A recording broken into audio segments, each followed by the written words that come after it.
दो दोस्त विकी और विकास सेम स्ट्रीम में इंजीनियरिंग कंप्लीट करते हैं। विकी का गोल शुरू से ही क्लियर था।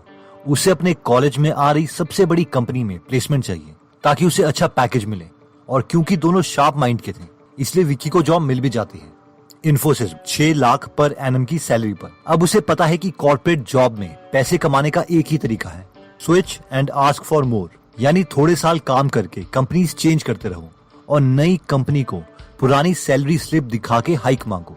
हर बार 10 से 40% की हाइक लो और लाइफ सेट है। एटलीस्ट उसे तो ऐसे ही लगा था। कॉलेज छोड़े हुए 10 से 12 साल हो चुके हैं और विकी बैंगलोर में 30 लाख का पैकेज भी ले रहा है, पर खुश नहीं है। फ्री टाइम नहीं है, टेंशन से बाल सफेद हो गए हैं, हेल्थ को कॉम्प्रोमाइज कर दिया है। विकी को अपने दोस्त विकास की याद आती है और विकी सोचता है, यार विकास क्या कर रहा होगा, वो तो कोई कैंपस प्लेसमेंट में बैठा भी नहीं था, उसकी तो मुझसे भी बुरी हालत होगी।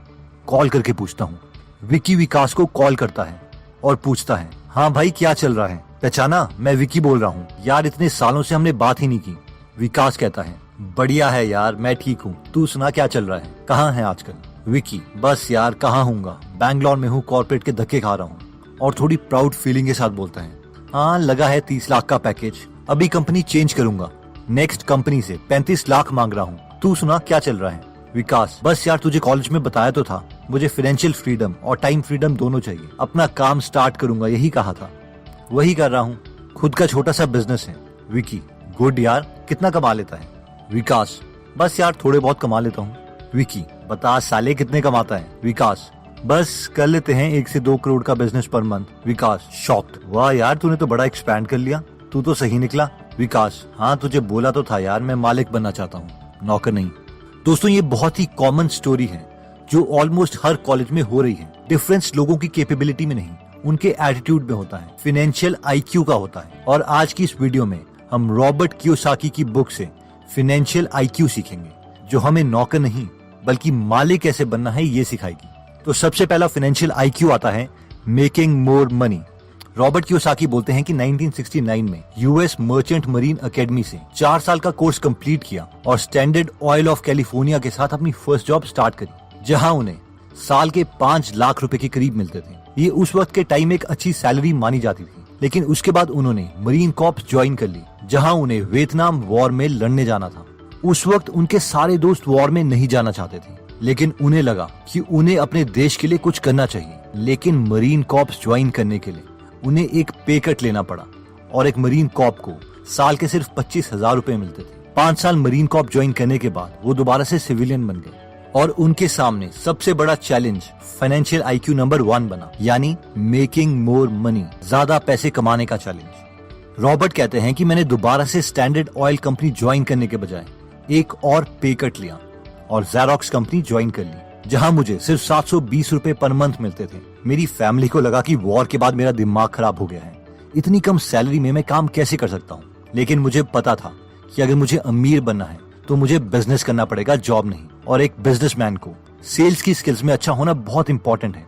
रॉबर्ट बोलते हैं कि मुझे पता था कि मैं बहुत शर्मीला हूँ और सेल्स में मुझे अच्छा होना ही पड़ेगा, और इसीलिए ज़ेरॉक्स कंपनी में मैंने सेल्स की जॉब स्टार्ट कर ली थी। जब मैं अपने रीजन का बेस्ट सेल्समैन बन गया तो मैंने वो जॉब छोड़ दी और अपना बिजनेस बनाने में लग गया। सबसे पहले मैंने वॉलेट बनाने का बिजनेस स्टार्ट किया। मैंने अपनी सेल्स स्किल से काफी वॉलेट्स बेचे और काफी पैसे कमाए, लेकिन मेरे कॉम्पिटिटर्स ने मुझे कॉपी कर लिया और मेरे जैसे एग्जैक्ट वॉलेट्स वो सस्ते में बना के बेचने लग गए। मुझे पता चल गया था कि मुझे कुछ डिफरेंट करना है, इसलिए मैंने वॉलेट्स में रॉक स्टार्स के नाम लिखवाना शुरू कर दिया और उसे महंगे प्राइस में बेचना स्टार्ट किया एज अ प्रीमियम प्रोडक्ट। इसके लिए मैंने लाइसेंस भी लिया था। इसके बावजूद ये आइडिया फिर कॉपी हो गया और मेरा बिजनेस फिर लॉस में चला गया।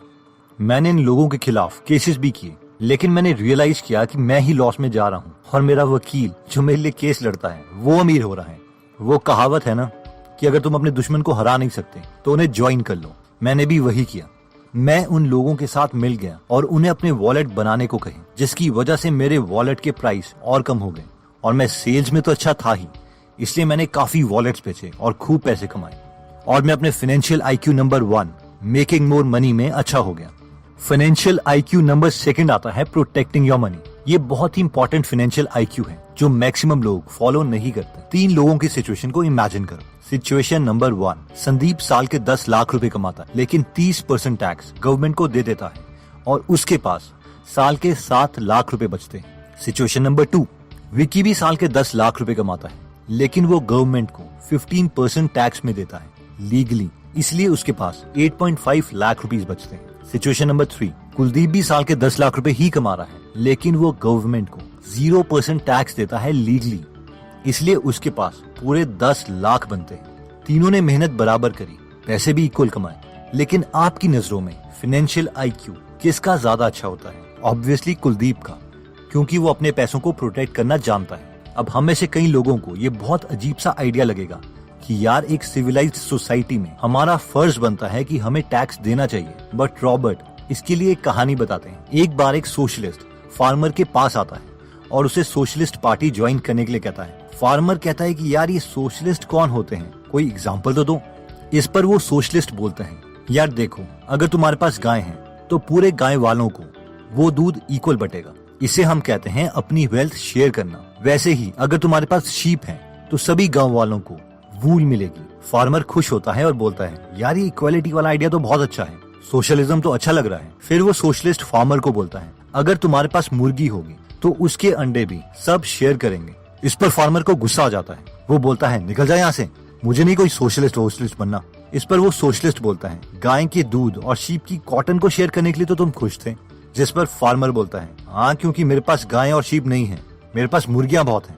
Moral of the story is, share करने के लिए सब राजी हो जाएंगे, बट कंडीशन ये है कि उन्हें खुद से कुछ ना देना पड़े। और रियल वर्ल्ड में भी ऐसा ही होता है। ये सबसे टैक्स लेके सबके लिए काम करने का आइडिया तो अच्छा लगता है, पॉलिटिशियन को वोट भी बहुत मिलते हैं, लेकिन कोई भी अमीर अपनी वेल्थ शेयर नहीं करता और टैक्स कम ही देता है, क्योंकि टैक्स की बुक में 95% पेजेस हैं जिसमें टैक्स से बचने के मेथड्स बताए हैं और सिर्फ 5% पेजेस टैक्स देने के बारे में। इसलिए अपना फाइनेंशियल IQ बढ़ाओ और कम टैक्स दो। अगर किसी कॉज के लिए डोनेट करना है तो उस कॉज में डायरेक्टली डोनेट करो। नेक्स्ट फाइनेंशियल IQ 3 आता है budgeting your money. Middle class लोगों का बजट, जो मिडिल क्लास लोगों को या तो मिडिल क्लास ही रखता है या फिर गरीब बना देता है, कुछ इस तरीके से दिखता है। सबसे पहले वो सारे खर्चे देते हैं जिसमें बिजली का बिल, दूध का बिल, पानी का bill, loan etcetera, house rent सब दिया जाता है, और बाद में सेविंग या इन्वेस्टमेंट पर ध्यान देते हैं। लेकिन वो मिडिल क्लास जो कल को अमीर बन सकते हैं और जिनका फाइनेंशियल IQ ज्यादा है, वो सबसे पहले सेविंग या इन्वेस्टमेंट ही करते हैं और उसके बाद में वो इन खर्चों को देते हैं, और इस सीक्वेंस को वो कभी भी चेंज नहीं करते।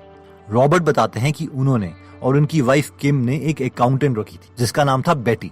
इन दोनों की मंथली सैलरी करीबन $1000 थी, लेकिन महीने का खर्च करीबन $1500 था। रॉबर्ट ने अपनी अकाउंटेंट बेटी को बोला कि $1000 में से 30% सेविंग और इन्वेस्टमेंट के लिए हम यूज करेंगे और बाकी $700 से हमें $1500 के एक्सपेंसेस मैनेज करने हैं। बेटी को बहुत गुस्सा आ गया, उसने कहा, नहीं, पहले हम ऐसा करेंगे कि हम पहले सारे उधार और एक्सपेंसेस देंगे और बाद में सेव करेंगे। लेकिन रॉबर्ट ने कहा कि अगर मैंने ऐसा किया तो मैं कभी भी अमीर नहीं बन पाऊंगा। तो moral of the story is कि जरूरी नहीं कि एक अकाउंटेंट फाइनेंशियल IQ में भी अच्छा हो।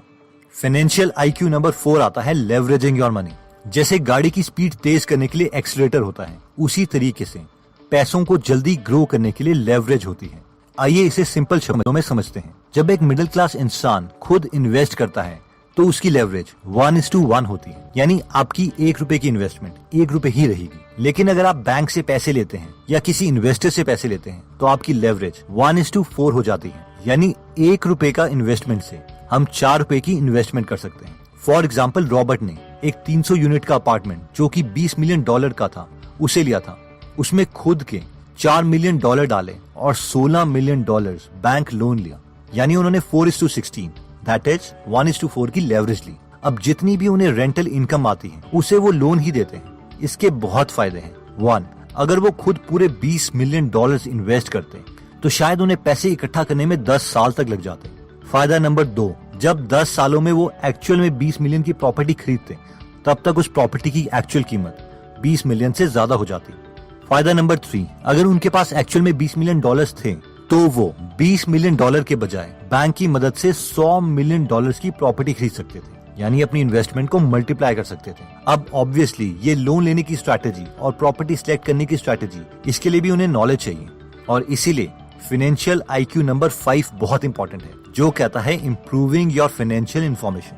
रॉबर्ट बोलते हैं कि 2 साल पहले मैंने और मेरी वाइफ ने डिसाइड किया कि हम एक बेंटली कार खरीदेंगे। मैं कार उसी वक्त कैश दे के खरीद सकता था, लेकिन मैंने ऐसा नहीं किया। कोई भी अच्छा फाइनेंशियल आईक्यू वाला इंसान ऐसा नहीं करता, क्योंकि $2 लाख की कार जिस दिन मैं शोरूम से बाहर निकालूंगा उसकी कीमत $1,25,000 हो जाएगी। मैंने अपनी गोल्ड की इन्वेस्टमेंट से $2 लाख निकाले और वो $2 लाख अपने ब्रोकर को दिए और उससे कहा कि तेरा काम है कि इस $2 लाख से $2 लाख और कमाए। 8 महीने के बाद वो ब्रोकर मेरे पास आया और वो उस $2 लाख को $4.5 लाख में बदल चुका था। मैंने उसे उसकी ब्रोकरेज फीस दी, $50,000 टैक्स दिए और $2 लाख की नई बेंटली कार ली और बाकी के $2 लाख दोबारा से गोल्ड में कन्वर्ट करके अपने पास रख लिए। इसे कहते हैं पैसे से पैसे कमाना।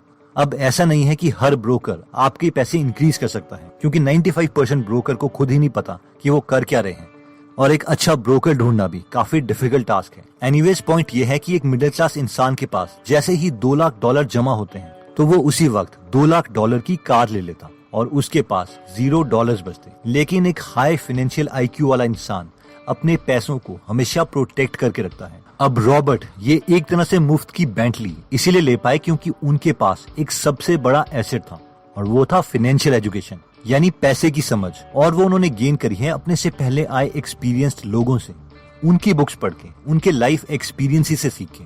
इसलिए अगर आप भी अपनी फाइनेंशियल एजुकेशन को इम्प्रूव करना चाहते हैं तो मैं रेकमेंड करूंगा कि आप फाइनेंशियल बुक्स पढ़ें, जैसे कि rich dad poor dad, Why A Students Work for C Students, Retire Young, Retire Rich, Think and Grow Rich, Lean Startup, The Little Book on Common Sense Investing, Intelligent Investor, etc. अगर आप